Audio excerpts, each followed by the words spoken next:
شود معدوم نیمه نان گر خورد مرد خدا نیمه نان گر خورد مرد خدا وزن درویش کنن نیمه دیگر ملک اقلیم بغیرت پادشاہ ملک اقلیم بغیرت پادشاہ ہم چنا در بند اقلیم دیگر আজকের জুমার দিনের উপস্থিত সম্মানিত মুরব্বিয়ান নিজাম যুবক ভাইরা আলোচনা শুরু করার আগে আল্লাহ রাব্বুল আলামিনের লাখ কোটি শুকরিয়া আদায় করি এই জন্য যিনি আমাদেরকে পছন্দ করে মায়া করে মহব্বত করে দুনিয়াবী সমস্ত ব্যতিব্যস্ততা থেকে অবসর করে ফারেক করে আল্লাহর ঘর মসজিদে আসার তৌফিক দান করেছেন এই জন্য অন্তরস্থল থেকে শুকর আদায় করে বলি আলহামদুলিল্লাহ।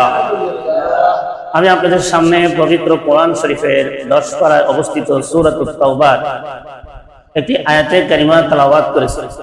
আল্লাহর রাসূল বিশ্বনবী মুহাম্মদুর রাসূলুল্লাহ সাল্লাল্লাহু আলাইহি ওয়াসাল্লামের অসংখ্য অগণিত হাদিস থেকে একটি হাদিস বাবুল মাসাজিদ এর অধ্যায় থেকে একটি হাদিস আপনাদের সামনে পেশ করেছি। আয়াত এবং হাদিসকে সামনে রেখে ইখলাসের নিয়তে আমলের নিয়তে যেন কিছু কথা আমি বলতে পারি, আপনারাও যেন ইখলাস এবং আমলের নিয়ত নিয়ে যেন শ্রবণ করতে পারেন। আল্লাহ যেন আমাদেরকে সেই তৌফিক দান করে বলে আমিন। আমার তেলাওয়াতকৃত আয়াত আল্লাহ রাব্বুল আলামিন মসজিদ সংক্রান্ত বিষয় আলোচনা তুলে ধরেছেন। হাদিস শরীফে আল্লাহর রাসূল বলেন, মান বানা লিল্লাহি মাসজিদান বানাল্লাহু বাইতান ফিল জান্নাহ, যেই ব্যক্তি আল্লাহকে সন্তুষ্ট করার জন্য আল্লাহর ঘর নির্মাণ করে আল্লাহ রাব্বুল আলামিন ওই বান্দার প্রতি খুশি হয়ে তার জন্য জান্নাতে একটা ঘর তৈরি করে। দুনিয়াতে অনেক সময় মানুষেরা একজনে যদি প্রতিদান দেয় তাহলে তার হুবহুব প্রতিদান দেওয়া অপরজনের পক্ষে সম্ভব হয় না, কিন্তু আবার কেউ আছে এর চাইতে বাড়ায়া বড় প্রতিদান দেয়।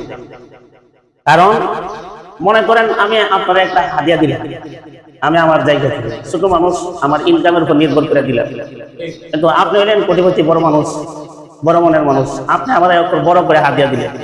কেন? আপনি যেহেতু বড় তখন আপনার হাদিয়াটাও দেবো কি বড়।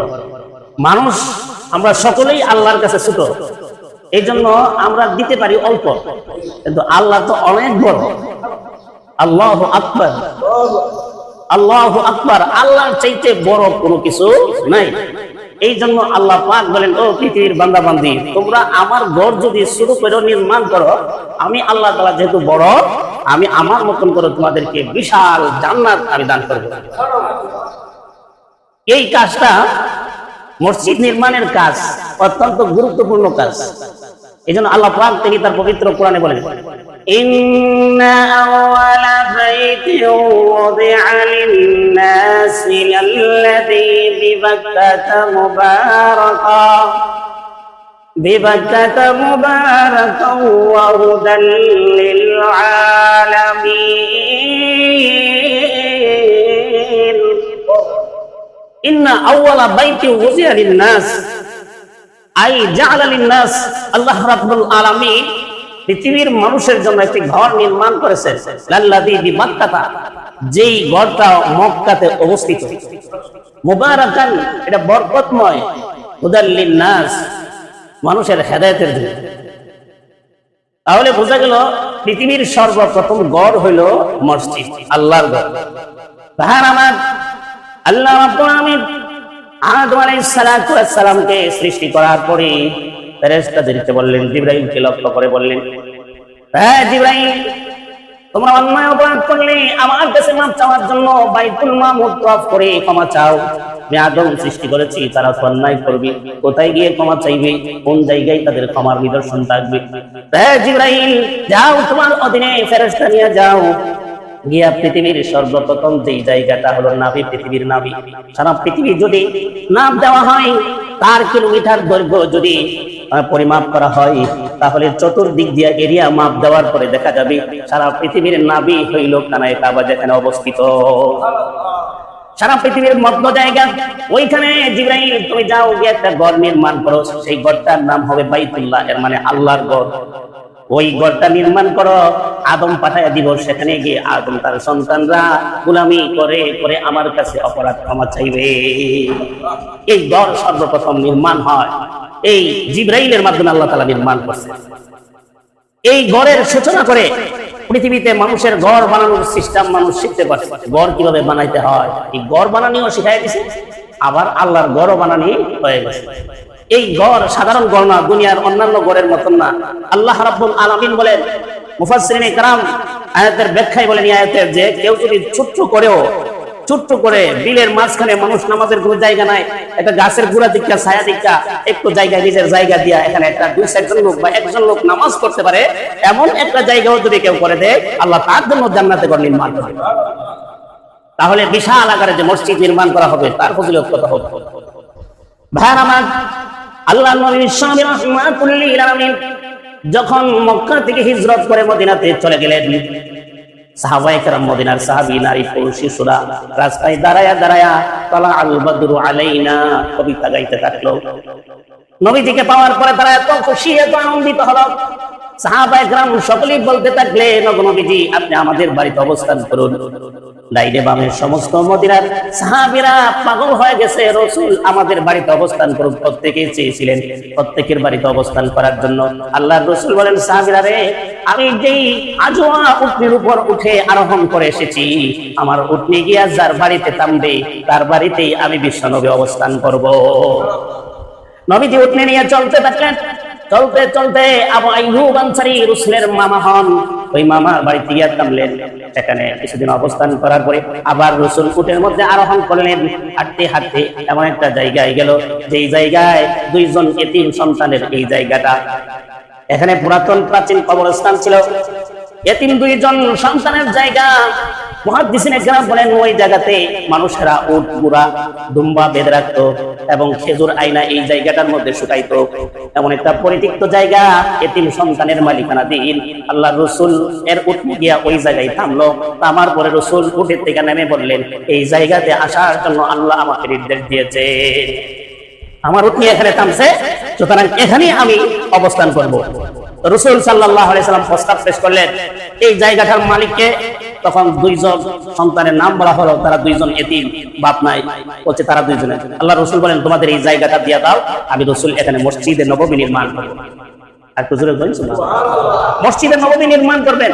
তাহলে রাসূল মদিনাতে গিয়ে ওই সর্বপ্রথম যে কাজটা করছেন সেটা হলো কি, আল্লাহর ঘর নির্মাণ করা। তখন এই কথা যখন শুনছেন, তখন দুই এতিম সন্তান বলেন, হুজুর টাকা পয়সা দিতে হবে না, আমরা এমনি ফ্রিতে দিয়ে দিই। রাসূল বললেন, না, আমি এতিম সন্তানের জায়গা টাকা বিহীন আমি গ্রহণ করব না। কেন? মক্কার কাফেররা বলবে, ও মুহাম্মদ দুইটা এতিম সন্তান পায়া উল্টা পাল্টা বুঝায়া ফজিলত কয়া এতিমের সম্পদ দিয়া মসজিদ করছে, আল্লাহ কি আর দুনিয়ার জায়গা দিছেন না তার লাগিয়া? এই ধরনের সমালোচনা, এই ধরনের কটু ব্যবহার সমাজের মধ্যে কটূক্তি তারা ছড়াই দিবে। আল্লাহ রাসূল বলেন, টাকার বিনিময়ে যদি বিক্রি করো তাহলে তোমাদের জায়গা আমি গ্রহণ করব, অন্যথায় এই জায়গা গ্রহণ করব না। তখন তারা শেষ পর্যন্ত টাকার বিনিময়ে আল্লাহ রাসূলকে জায়গা দিয়ে দিয়েছে। ভাইরা আমার, আল্লাহ নবী রাহমাতুল লিল আলামিন সাহাবীদেরকে নিয়ে ওই মসজিদের জায়গা নির্ধারণ করে ম্যাপ করে রাসূল নিজে ইটগুলো কুলে কাঁধে বহন করে রাসূল নিজে এই মসজিদ নির্মাণের কাজে অংশগ্রহণ করে মসজিদে নববী নির্মাণ করে গেছে। আল্লাহ রাসূল নিজে জায়গা কিনছে, আবার এই ক্রয়কৃত জায়গার মধ্যে নিজে মাটি কাটছে, নিজেই ইটগুলো বহন করে কাঁধে বহন করে সাহাবায়ে কেরামের সাথে শরীক হয়েছে। আমরা সমাজে অনেকে দেখা যায় মসজিদে 20-25 হাজার টাকা দেবে, গরমের চুলে মসজিদ আও না, সওয়াব এক পয়সাও পাবে না। একমাত্র লিল্লাহিয়তের জন্য, আল্লাহকে খুশি করার জন্য যদি দিয়া থাকে তাহলে কিভাবে সওয়াব পাবে, না হলে 2 পয়সার কোনো লাভ হবে না। আল্লাহ রাসূল নিজে জায়গা ক্রয় করছেন, নিজে মাটি কাটছেন, নিজেই আবার ইট বহন করে রাজমিস্ত্রির কাজে জুগালি দিচ্ছেন। সাহাবায়ে কেরাম নিজেরা নির্মাণ করছেন। আল্লাহ রাসূল বলেন, উসসিসা মসজিদা হাযিল মসজিদা উসসিসা ফিত তাকওয়া, এই মসজিদকে নির্মাণ করা হয়েছে আল্লাহকে সন্তুষ্ট করার জন্য। নাকি এলাকার মানুষ কইবো আমরা মসজিদটা অনেক সুন্দর, অনেকে আছে না, এই কিছুদিন পরে পরে আলী মসজিদের টাইলস ফালদা, মসজিদের ফিলার ফালদা, মসজিদের ইটা ফালদা, মসজিদের ইমামের বেতনের কোনো খবর নাই, মুয়াজ্জিনের বেতনের কোনো খবর নাই। আলী মানুষে এই কথা কইবো যে অমুক বাড়ির মসজিদটা অনেক সুন্দর, এই নামের জন্য যারা করে 1 পয়সা সওয়াব হবে না। আল্লাহ রাসূল বলেন উসসিসা হাযিল মসজিদ বিত্তাকওয়া, এই মসজিদকে নির্মাণ করা হয়েছে আল্লাহকে সন্তুষ্ট করার জন্য। কাকে সন্তুষ্ট করার জন্য? আল্লাহকে সন্তুষ্ট করার জন্য। রাসূল কোনদিন মসজিদের মিম্বরে দাঁড়ায় এই কথা বলে নাই আমাদের এই মসজিদও অন্য এলাকার লোক নামাজ পড়তে পারে।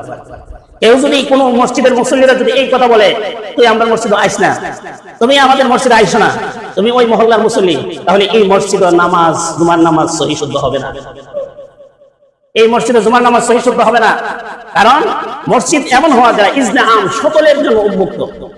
একজন এসে আমরা ফ্যানের সুইচ চালাইলেন, আরেকজনের দিকে ফ্যানের সুইচ বন্ধ করে দিলেন, মসজিদে নামাজ হইতো না। এরা আপনি পক্ষপাতিত্ব করছেন। মসজিদের সকলের সমান অধিকার। সকলের কি অধিকার? আপনি যদি আপনার মসজিদের 50 তলাও করেন আর একজনে 1 পয়সা দিছে না, আপনি যেইভাবে মসজিদের জিনিসপত্র ব্যবহার করার অধিকার রাখেন, যেই ব্যক্তি 1 পয়সাও দেয় নাই ভিন দেশের লোক, সেও সেই পরিমাণ অধিকারী মসজিদে রাখে। এই জন্য বলা হয় মসজিদকে ওয়াকফ করে দিতে হবে, মসজিদের সম্পত্তি সম্পূর্ণ ওয়াকফ করে দিতে হবে। আপনি একটা ফ্যান দিলেও এটার মালিকানা হবে না। আমি এটা মনে করতেছি না যে এই ফ্যানটা তো আমি দিছি, এটা তো আমি এই বাতাস খাই, হবে না। যার মনে চাই সে জায়গায় এসে করবে, তারই অধিকার। আপনি যদি মালিকানা দাবি করেন আপনার নামাজ হবে। এই জন্য ইজনে আম হওয়া। আল্লাহ রাসূল বলেন উসসিসা আলা তাকওয়া, মসজিদে নববী তাকওয়ার উপর নির্মিত হয়েছে। এবার শুনে রাখো, আমার এই মসজিদে কেউ যদি 1 রাকাত নামাজ পড়ে 50,000 রাকাতের সওয়াব আল্লাহ তাআলা আমলনামায় দিবেন। সেই সূত্র ধরে আল্লাহ রাসূল বলেন কেউ যদি তার নিজ মহল্লার মসজিদে যদি 1 রাকাত নামাজ আদায় করে, তাহলে তার আমলনামায় 27 রাকাত নামাজের সওয়াব দেওয়া হবে। অনেক আছে না নিজের মহল্লা ছেড়ে আরেক মহল্লার জায়গা, তাইলে সুবিধা হয়েছে না দিকে, তাইলে ওই মহল্লার জায়গা এসেরা উলাফাল্লা কথা কইতে পারে না, সুবিধা করতে পারে না, এই জন্য আরেক মসজিদ জায়গা ওই 27 রাকাতের সওয়াব যে আছে এটা বাদ দেবো। আর মসজিদের একটা অধিকার হইল, 1 নম্বর মসজিদের অধিকার হইল 5 ওয়াক্তের নামাজ মসজিদে আইসা মহল্লার লোকেরা মসজিদে আদায় করে। এখন যদি মসজিদ নির্মাণ করছেন এই মহল্লার লোক, আরেক মহল্লার লোক এই মসজিদে নামাজ পড়ে, এই মহল্লার লোক আরেক মহল্লা দিয়ে নামাজ পড়ে, তাহলে প্রত্যেকে যার যার অধিকার কি করলো না? প্রতিষ্ঠা করলো না। আপনারটা আমি করে দিলাম আর ওনারটা আমি করে দিলাম, আমারটা আপনি করে দিলেন, এরকম। এই জন্য মসজিদের আওতাধীন যতটা ফ্যামিলি থাকবে, যতটা ঘর থাকবে, রেজিস্ট্রেশন করা এই মসজিদের অধীনে আছে, সকলকেই এই মসজিদের সার্বিক সহযোগিতা করতে হবে। এখন যদি আপনার সুবিধা হয়েছে না আপনার মসজিদকে গেলেন গিয়া, তাহলে আপনার মসজিদের যে হক পাওনা আছে হক আপনি দিতে হবে। 1 নম্বর হক হলো 5 ওয়াক্ত নামাজ আদায় করতে হবে। মসজিদ হলো আল্লাহর ঘর। কার ঘর? আর জোরে বলেন, এর মালিকানা ঘর। একজনের সাথে আপনার মন মালিন্য থাকতে পারে, কথা কাটাকাটি বা চলাফেরায় ভুল ত্রুটি থাকতে পারে। এখন আপনি যদি কোন বলে এই মসজিদে যা দিকে আমি দেখুন, মসজিদটা কি হের না তার বাবা না তার সর্দারের? এটা কার মসজিদ? তার যেমন অধিকার আছে মসজিদে নামাজ পড়া, আপনারও সেই পরিমাণ, এর থেকে চুল পরিমাণ কম অধিকার আপনার নাই, আপনারও পূর্ণাঙ্গ পরিমাণ অধিকার আছে। সুতরাং মসজিদ সকলের জন্য সমান অধিকার। কেউ যদি মসজিদ নিয়ে পক্ষপাতিত্ব করে তার নামাজ যেমন হবে না, মহল্লার লোকেরা যদি মসজিদ নিয়ে পক্ষপাতিত্ব করে তাদের নামাজ যেমন হবে না, এলাকার মানুষেরা যদি মসজিদ নিয়ে পক্ষপাতিত্ব করে এলাকার লোকের নামাজও হবে না। এই জন্য মসজিদ সকলের জন্য কি হওয়া? ইজনে আম হওয়া, আম হওয়া। মসজিদের সমস্ত সম্পদ আপনার যেমন অধিকার আরেকজন মুসল্লির সমান অধিকার। আপনি এসে মসজিদের বাথরুম ব্যবহার করলেন, আরেকজনের দিলেন না, তাহলে আপনার অধিকার আপনি আদায় করলেন, আরেকজনের অধিকার থেকে বঞ্চিত করলেন। একটা ফ্যান আপনি ব্যবহার করলেন, আরেকজনকে দিলেন না, একটা জায়গা আপনি ব্যবহার করলেন, আরেকজনকে এখানে বসতে দিলেন না, তাহলে আপনি আরেকজনের অধিকার নষ্ট করলেন। এই জন্য মসজিদের সকলের জন্য সমান অধিকার। মসজিদ সকলের জন্য কি? সমান অধিকার। যার যার তৌফিক অনুযায়ী কেউ যদি মসজিদে অনুদান দেয়, মসজিদে খরচ দেয়, তাহলে তার সমর্থন অনুযায়ী, তার সাধ্য অনুযায়ী সে খরচ দিবে। এতে কম হইতে পারে, বেশিও হইতে পারে, কিন্তু মসজিদের অধিকার, মসজিদ থেকে আপনি যা পাও না, একজন কোটিপতি যা পাবে আপনি একজন দিন মজুর সেই অধিকার পাবে। একজন কোটিপতি যেমন ইমামের বরাবর এসে দাঁড়াইতে পারে, একজন দিন মজুর, কুলি, ঠেলাওয়ালা, ভ্যানওয়ালা, ফুটপাতে ব্যবসায়ী, সেও হুজুরের বরাবর এসে দাঁড়ানোর কি রাখে? অধিকার রাখে। সকলের সমান অধিকার। কিন্তু আমাদের সমস্যা হইলো কোন জায়গায়? আমরা পারিবারিক কতগুলো ইস্যু আছে, ভাই তার সীমানার সাথে আমার সীমানার দ্বন্দ্ব। সে যদি মসজিদে এসে টিয়া তুলে টিয়া দিতে চাই, সে যদি মসজিদে একটা দায়িত্ব থাকে, আমি মসজিদে যাই। মসজিদও কেউ যদি দায়িত্বশীল হয়, এটা মসজিদের পক্ষ থেকে হয়, সে ব্যক্তিগতভাবে হয় না। আপনি যদি মসজিদে এসে নামাজ পড়েন, এটা আপনার অধিকার বলে আপনি আসছেন, কেউ আপনাকে মসজিদকে তাড়াই দিতে পারবে না। এই জন্য সকলের জন্য উন্মুক্ত তাহা হইল মসজিদের দায়িত্ব। এখন পক্ষপাতিত্ব নিয়ে কেউ যদি মসজিদ থেকে দূরে সরে যায়, একজন মুসল্লির সাথে খারাপ ব্যবহার করে, আপনার প্রভাব আছে, আপনি একজন ভালো মানুষ বা সর্দার মানুষ, মসজিদের কমিটির মানুষ, আপনি একজন সাধারণ মুসল্লির এমন ব্যবহার করলেন, বা তার মাথার উপরে ফ্যানটা আপনি বন্ধ করে দিয়ে গেলেন জুড়ে, সে যদি মসজিদ থেকে চলে যায়, হাসরের দিন আপনি আল্লাহর কাছে জবাব দিতে হবে। এই জন্য আল্লাহ পাক আমার তাআলা কিন্তু আয়াতে বলেন, ইন্নামা ইয়া'মুরু মাসাজিদাল্লাহি মান আমানা বিল্লাহ নিশ্চয়ই যারা মসজিদ নির্মাণ করে, মসজিদের দায়িত্ব বহন করে, মসজিদকে তদারকি করে, দেখাশোনা করে, মান আমানা বিল্লাহ, তারা ওই সমস্ত লোক যারা আল্লাহর উপর বিশ্বাস আনছে। আমরা সবাই আল্লাহরে বিশ্বাস করিনি? আর তো জোরে কোন, আরো জোরে কোন। সামনে আয়াত আছে, কেমন বিশ্বাস করেন যে আল্লাহই কয়েক, কোন ধরনের বিশ্বাস হইতে? ওয়াল ইয়াউমিল আখির। দ্বিতীয় নম্বর হলো যারা পরকালকে বিশ্বাস করে।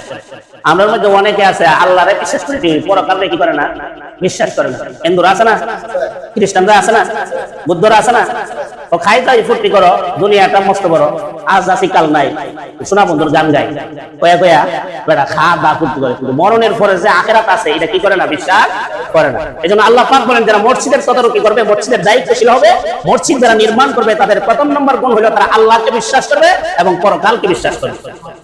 3 নম্বর আল্লাহ পাক বলেন ওয়া আকামাস সালাতা ওয়া আতাজ যাকাত। 3 নম্বর হলো তারা 5 ওয়াক্তের নামাজ মসজিদে আদায় করে। 5 ওয়াক্তের নামাজ কি করবে? মসজিদ নির্মাণ করে। কি গরো নামাজ পড়তে লাগা লাগছে? কোথায় নামাজ পড়তে হবে? মসজিদে। 5 ওয়াক্তের নামাজ আমরা পড়ো, কজন পড়েন? হাত তুলে দিই। নিয়মিত 5 ওয়াক্ত পড়েন, সুবিধাবাদী না, মন চাইছে বললেন না, এই যে 2-4 জন মাশাআল্লাহ পাওয়া গেছে। আর অধিকাংশই 5 ওয়াক্ত নাই।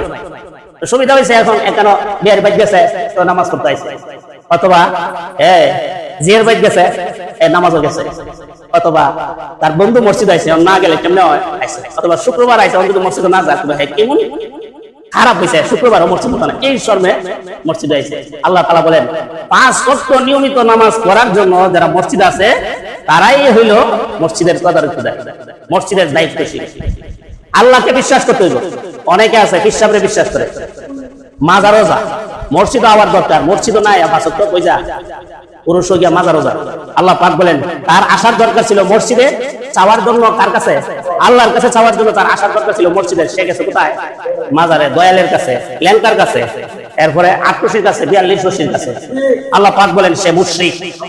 সে কি মুশরিক? কারণ সে আল্লাহর কাছে যে জিনিস চাই লইলে এই জিনিসটা চাইতেছে কার কাছে? দয়ালের কাছে। দয়ালে কমর বালা করতে পারবো, ল্যাংকা বালা করতে পারবো, ল্যাংকার হাত নেই নাই, হ্যাঁ কি আবার আরেকজনে বালা করবো, এত ফ্যানই নাই। কোন নবী ল্যাংকা আছে? কোন বড় বড় নবীর সাহাবীরা ল্যাংকা চলছে? কোন বড় বড় আলেমরা ল্যাংকা হয়ে গেছে? ল্যাংকা হইলে যদি আল্লাহর ওলি হতো, তাহলে আমরা সমাজে যে তাবুতে সওয়ালগুলা গুরুত্ব এটা 99 বাথরুম করে, এরা সবচেয়ে বড় আল্লাহর ওলি আছে। যারা ল্যাংকার মুরিদ, যারা ভণ্ড ল্যাংকার মুরিদ, প্রত্যেকটা মুরিদরে ল্যাংকা করে ফাঁসের মধ্যে বাইরানো দরকার। কারণ যারা ল্যাংকার মুরিদ এরা কাপড় কিনতে পারতো না, এরাও ল্যাংকা করে বাইরানো দরকার। এই জন্য কোন ল্যাংকা সেন্সা ওই এক ল্যাংকা চিন্না চিন্না কর, ল্যাংকা বেলা আইসি ল্যাংকা চাই ল্যাংকা কাপড় কিনতাম, ফকরে বাংলা বিচার কাছে হে কই হে কই পাওয়া যায়। আর হে যে আমি দোয়া করে আল্লাহ তুমি ফকরে বাংলা তাজুল ইসলামের সামনে আমার ভালো। ঘটনা তুমি একদিন ফালকে আবার ফালকিরা চলতো, তখন ফালকি আইতেছে, ফকরে বাংলার সাহেব রহমাতুল্লাহ বলেছে কি ফালকে কে রে? ওই ল্যাংকার ফালকি পজা আজকে সে মতে করছে। তখন এর দরে দূর থেকে শুনতে ছিলেন ফকরে বাংলা আইতেছে, তাড়াতাড়ি ফালকি না মা গিয়া আমার দিকে লুকাচ্ছে। রাস্তার যে সাইডে গাছগুলি আছে না, পিছনে গেল ফকরে বাংলা গিয়া বিচারে বাইতেছে, চুলের মুখ কাটি দইরা আসে বলে কি রে তুই ল্যাংটা করে? ও আমার মাফ করে দিন। মাফ হইলে পরে তুই ল্যাংটা করে আগে তো তোর আমি বহু দিন ধরে বিচার করছি, তুই ল্যাংটা করে? ও আমি তো জন্মের সময় মার গর্ভ থেকে ল্যাংটা হয়ে গেছি, আবার যাইবার সময় সব কাপড় টাপড় খুললা কাপড় কাপড় করে দিল ল্যাংটা হইল। ফকরে বাঙ্গাল এই একটা ইটলো ভাত করলো কেলগাড়া চুলটি ধরছে, ধরে এসে তুই আয়স বেলা দাঁত চারাইছ ল্যাংটার ঘরে, ল্যাংটা তুই আয়স বেলা কি চারাইছ? তোর দাঁত একটু রাখতাম না, তোর দাঁত সত্যি বেড়ে গেল। আল্লাহ দোয়ায় মাফ চাই, আমি জীবন আর কোনোদিন ল্যাংটা দেখতাম না, আর ভালো হয়ে যাবো। ফকরে বাঙ্গাল কয়ের একটা চাদর চিন্তা এসে এরপরের দিন থেকে আর কোনোদিন হে ল্যাংটা চলছে। এই জন্য দয়াল ময়াল ল্যাংটা স্যাংটা যেটা আছে এগুলো এদের মুরিদ ল্যাংটা করে ভাষার মধ্যে বাইরে ধুমা তোলার দরকার। এই জন্য আল্লাহ পাক বলেন যারা আখিরাত বিশ্বাসী হবে, আল্লাহ বিশ্বাসী হবে, তারা কোনোদিন মাজারে বিশ্বাসী হবে না, কোনো গায়রুল্লাহ বিশ্বাসী হবে না, তারাই মসজিদের দায়িত্বশীল হবে। কোন মাজারে বিশ্বাসী কোন ওলিকে আল্লাহর সমপর্যায়ে দেওয়া যায় এমন ব্যক্তি মসজিদের দায়িত্বশীল হইতে পারবে না, কারণ সে মুশরিক। এই মুশরিক কোনোদিন মসজিদের দায়িত্বশীল পাবে না। এই জন্য 1 নম্বর গুণ হলো আল্লাহর প্রতি পূর্ণ বিশ্বাস রাখতে হবে, 2 নম্বর হলো আখিরাতকে বিশ্বাস করতে হবে, 3 নম্বর হলো 5 ওয়াক্তের নামাজ যে মসজিদ নির্মাণ করতেছে মসজিদে এসে করতে হবে। আপনারা পড়বেন ইনশাআল্লাহ? এত জোরে কোন এরপরে আল্লাহ পাক বলেন ওয়াতা যাকাত, মসজিদে নামাজ পড়বো, যাকাতও দিব। ওয়ালাম ইয়াখশা ইল্লাল্লাহ, আল্লাহ ছাড়া কাউরে ভয় করবো না। অনেকে আবার আমরা পীর সাহেবের গালি দিলে কিন্তু বিপদ আছে। পীর সাহেবের গালি দিয়ে, পীর সাহেব অন্যায় করলে যদি গালির অন্যায়, গালি দেওয়া খারাপ, কিন্তু তার বিরুদ্ধে প্রতিবাদ করার কি আছে? অধিকার আছে। যদি বলে আমার পীর সাহেবের বিরুদ্ধে কিছু বলে আর যে বোকা পাও যে বোকা, বোঝা গেল এর ঈমান বিশ্বাস ঠিক নাই। ওয়ালাম ইয়াখশা ইল্লাল্লাহ, শুধু কাকে ভয় করতে হবে? আল্লাহকে ভয় করতে হবে। এরপরে আল্লাহ পাক বলেন ফাসা উলাইকা আইয়াকুনা মিনাল মুহতাদিন, যে আশা করা যায় এই সমস্ত কাজে যারা থাকবে, যারা অংশগ্রহণ করবে, যারা এই মসজিদের আয় ব্যয়, মসজিদের দেখাশোনা করবে, মসজিদের সাফ পরিষ্কার করবে, মসজিদের মুসল্লিদের সাথে ভালো আচরণ করবে, আল্লাহ পাক বলেন উলাইকা আইয়াকুনা মিনাল মুহতাদিন, তারাই হেদায়েত প্রাপ্ত হবে আর তারাই জান্নাতি হবে। আমরা মসজিদে আসার পরে একে অপরের সাথে খারাপ ব্যবহার করব? জোরে বলেন। আমরা এই মসজিদের মুসল্লি যারা আছি, একজন মুসল্লি আরেকজন মুসল্লির সাথে কোনোদিন খারাপ ব্যবহার করব না এবং আরেকজনকে খারাপ ব্যবহার করতেও দিব না। এই জন্য এটা হলো আমাদের মসজিদের মুসল্লিদের অধিকার। মসজিদের কিছু অধিকার আছে। আপনি এসে নামাজ পড়ে গেলেন, মসজিদের একটা ময়লা পড়ে রয়েছে, আপনি এটা পরিষ্কার করতে পারেন, কিন্তু মনে করলেন যে মুয়াজ্জিন জন আছে, ইমাম সাহেব জন আছে, এরা বেতন দিই, এরা বিরাট গোলাম না। মসজিদ পরিষ্কার করলে সওয়াব কি আপনার হইতো না? জোরে কোন। আপনার যেমন সওয়াবের দরকার, আমারও দরকার। আমার সামনে ময়লা পড়ছে, আমি পরিষ্কার করে দিচ্ছি। আমার সামনে পড়ছে একজন মুসল্লি, গরম থেকে আসছে, তার উপরে ফ্যানটা চালাই দেওয়ার দরকার, আমি টিপটা চালাই দেবো। সে যতক্ষণ নামাজ পড়বো, আমার উসিলায় তার নামাজের সওয়াব যে পাইবো, আমিও একটা অংশ পাবো। এই জন্য মসজিদে আসলে একে অপরকে কি করা? সহযোগিতা করা, একে অপরের প্রতি মহব্বত রাখা। আর দ্বীন ওয়ান নাসিহা, ধর্মের মূল বাণী হলো একজন আরেকজনের কল্যাণকামী হওয়া। মসজিদে এমন কোনো কথা বলতে নাই যেই কথার দ্বারা একজন মুসল্লির মনে কষ্ট যাবে, এমন কোনো কথা বলতে নাই ইমামের কষ্ট পাবে, এমন কোনো কথা বলতে নাই মসজিদের দায়িত্বশীলরা কষ্ট পাবে, এমন কোনো কথা বলা যাবে না যেই কথার কারণে মসজিদের মহল্লাবাসী কষ্ট পাবে। আল্লাহ তাআলা আমাদের সকলকে মসজিদের যথাযথ মূল্যায়ন করার তৌফিক দান করুন। ওয়া মা আলাইনা ইল্লাল বালাগ।